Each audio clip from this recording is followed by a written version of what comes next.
Hello दोस्तों, स्वागत है आप सभी का आपके अपने YouTube चैनल मैथ्स की नई दुनिया में। दोस्तों, आज के इस वीडियो में मैं बात करूंगा क्लास 10 एनसीईआरटी साइंस का चैप्टर नंबर दूसरा अम्ल क्षार एवं लवण के जो हमारा है वीडियो नंबर यानी कि पार्ट नंबर कहिए तो 7वां है। ठीक है, बाकी का वीडियो मैंने 6 तक बिल्कुल जो एसिड से स्टार्ट किया था और आज हम लोग पहुंच गए हैं धोने के सोडा का निर्माण कैसे होता है, जिसको आप धोबिया सोडा भी कहते हैं।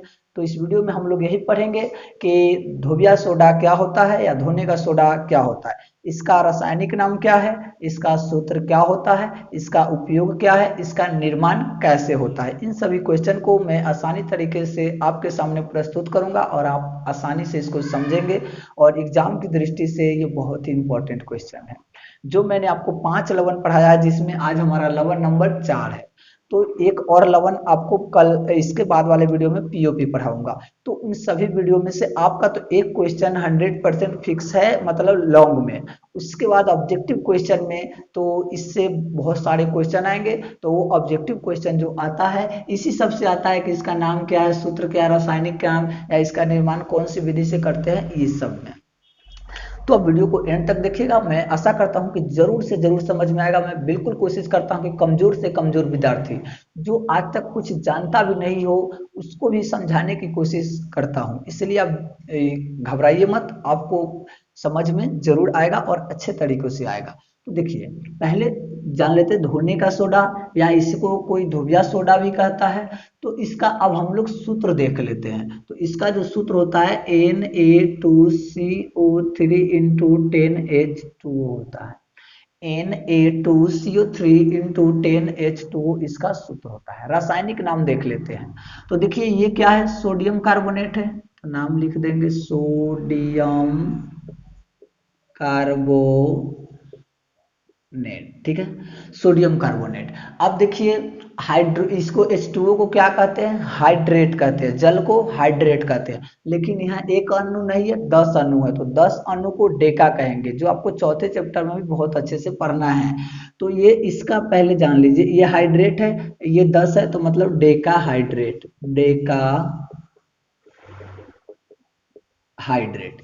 क्या आया कि डेका हाइड्रेट। अब देखिए इसका निर्माण कौन सी विधि से कर किया जाता है। तो इसका जो निर्माण किया जाता है अमोनिया सोडा विधि, अमोनिया सोडा विधि या साल्वे विधि से किया जाता है।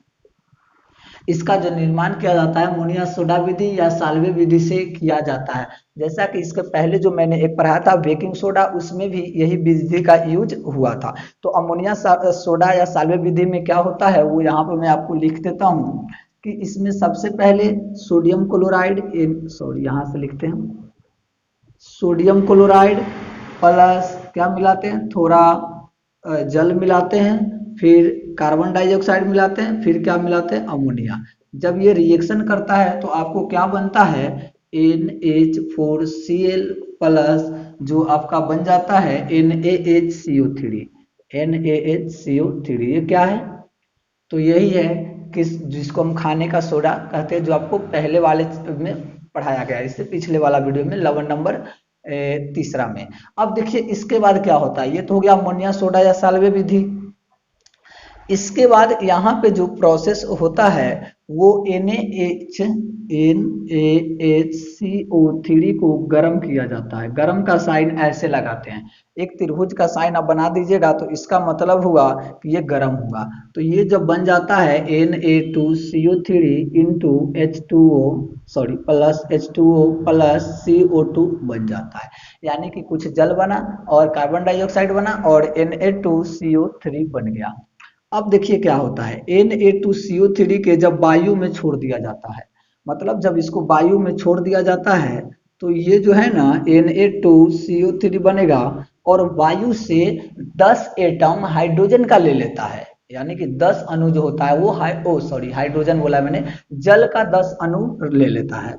तो जल का ये 10 अणु हो जाता है। ये गीला नहीं होता है बल्कि ये क्रिस्टल के रूप में बन जाता है। आप सोचे होगा पानी लेगा तो गीला बन जाएगा, लेकिन गीला नहीं बनता है, ये बन जाता है क्रिस्टल के रूप में। क्योंकि जो ठोस पदार्थ होते हैं वो दो प्रकार के होते हैं, तो ये सब आपको 12 क्लास में पढ़ना है। अभी इतना समझिए कि ये एक क्रिस्टल का रूप धारण कर लेता है, मतलब ठोस का, 10H2O लेकर। तो यही ना हमको लाना था, इसी का ना नाम है क्या, धोने का सोडा या धोबिया सोडा या सोडियम कार्बोनेट डेका हाइड्रेट। तो इतना चीज तो अब आ गया समझ में। अब बात इतना नहीं है, बात है कि अब सब में निर्माण उपयोग भी बताया है, तो यही में बताएंगे तब ना, तो आप कहिएगा कि मास्टर छोड़ छोड़ के पढ़ाता है, लेकिन वैसा बात नहीं है।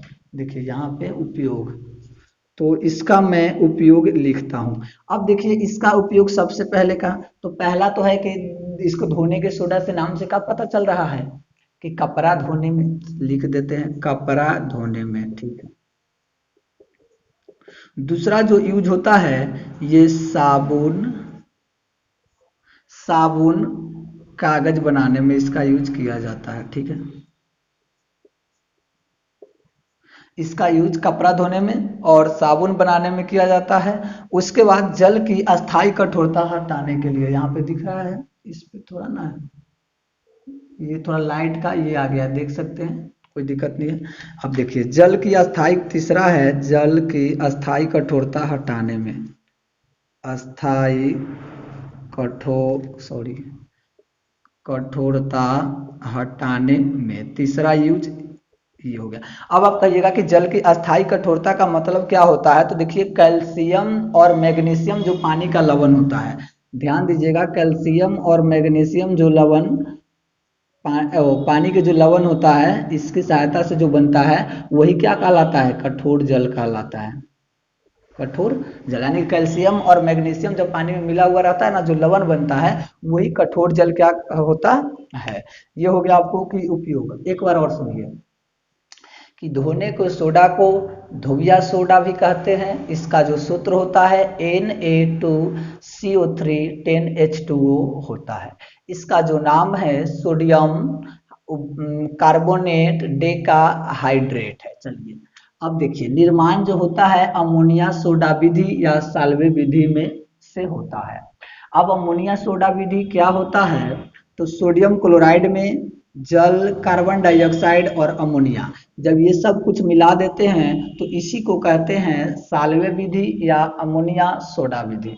तो इसके बाद जो बनता है बेकिंग सोडा और ये बनता है अमोनियम क्लोराइड, और ये जो बनता है बेकिंग सोडा बनता है। अब उसको जब हम लोग गर्म करते हैं तो Na2CO3 बनता है, कुछ जल बनता है और कार्बन डाइऑक्साइड बनता है, ठीक है। उसके बाद जब Na2CO3 को वायु में छोड़ देते हैं तो Na2CO3 क्या होता है, पिघलता यानी कि पसीजता नहीं है, बल्कि जो हाइड्रेट का होता है 10 अणु अपने पास ले लेता है और 10H2O का निर्माण हो जाता है। इसी का नाम है धोने का सोडा। उपयोग कहाँ कहाँ होता है, कपड़ा धोने में, साबुन कागज बनाने में, जल की अस्थाई कठोरता को हटाने में इसका उपयोग किया जाता है। तो आई होप कि ये वीडियो भी आपको समझ में आ गया होगा। नेक्स्ट हम लोग पढ़ेंगे प्लास्टर ऑफ पेरिस, उसके बाद पीएच के महत्व को भी जान लेंगे। फिर मैं आप उसके बाद लेकर आऊंगा ऑब्जेक्टिव क्वेश्चन। तो आपसे मैं मिलूंगा नेक्स्ट वीडियो में। और दोस्तों अच्छा लगा होगा तो एक रिक्वेस्ट करूंगा कि नए व्यूअर होइएगा तो प्लीज चैनल को सब्सक्राइब कर दीजिएगा, और इसको आप चाहे तो स्क्रीनशॉट कर लीजिए। लेकिन मेरा कहना यह है कि स्क्रीनशॉट नहीं कीजिए, एक बार वीडियो देखिए, नेक्स्ट बार वीडियो देख करके आप नोट्स बनाइए, क्योंकि नोट्स आपको बनाना बहुत ही जरूरी होता है। मैं हर स्टूडेंट को कहता हूँ, चाहे ऑफलाइन हो या यहाँ पर हो।